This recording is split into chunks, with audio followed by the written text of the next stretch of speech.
ਜ਼ਾਤਾਂ ਦਾ ਤੂੰ ਮਾਣ ਕਰੀ ਨਾ, ਕੱਢ ਦੇ ਸਭ ਭੁਲੇਖੇ।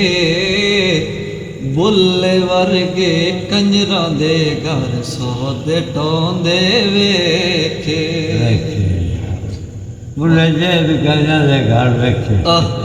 ਉੱਚਾ ਨਾਮ ਰਖਾਇਆ ਜਿਸਨੇ ਚੁੱਲ੍ਹੇ ਦੇ ਵਿੱਚ ਸੜਿਆ।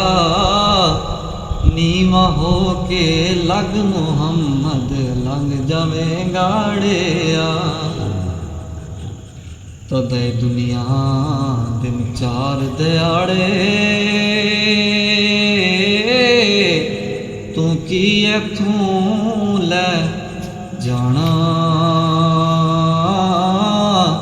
ਯਾਰ ਬਣਾ ਲੈ ਸੋਹਣਾ ਕਮਲੀ ਵਾਲਾ, ਦੇ ਜੰਨਤ ਤੂੰ ਜਾ।